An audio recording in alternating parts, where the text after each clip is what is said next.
The alpha to beta conversion process.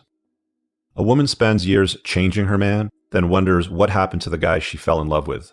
Anon. This process takes years, and it can turn an alpha into a weak beta male. It's often considered to be the process of betatization by 1,000 concessions. It is one of the many catalysts that leads to the trauma that men suffer, sending them online to seek answers and the truth. This is a process I've spoken about many times in my videos, and it turns men from a pet that she loves and admires to a plow horse that she sees as nothing more than a utility. A utility that she emotionally abuses and doesn't want to fuck enthusiastically anymore. If you aren't aware and you don't control the frame of the relationship, then the chances are this will happen to you. It will make you weak, soft, poor, and undesirable to your woman. The process of betatization by 1,000 concessions is a genuine threat to you as a man, especially if you cohabitate or enter into a marriage or have children. Because of women's innate hypergamous nature, women aim to marry up to a better man, so he generally earns the bulk of the income in the household, meaning that the betatization process could end up costing you a significant part of your past and even future wealth in a divorce.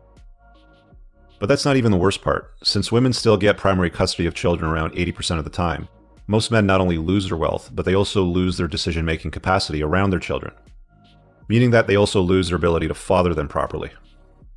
It is a process that women unknowingly facilitate and men allow to happen because we, as men, have been told our entire lives to put her on a pedestal and to be less so that she can become more.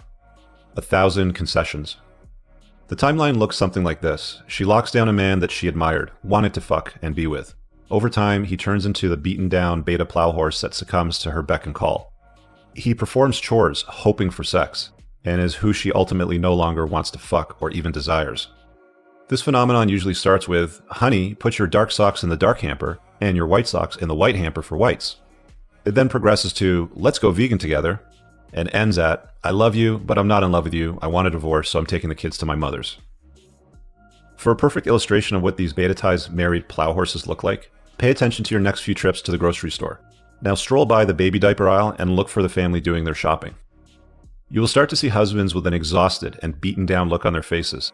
Their kids, aged 1, 3, and 5, plus one bun in the oven, are out of control.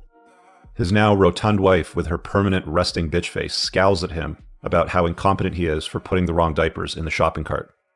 Once you see this happen, it can't ever be unseen.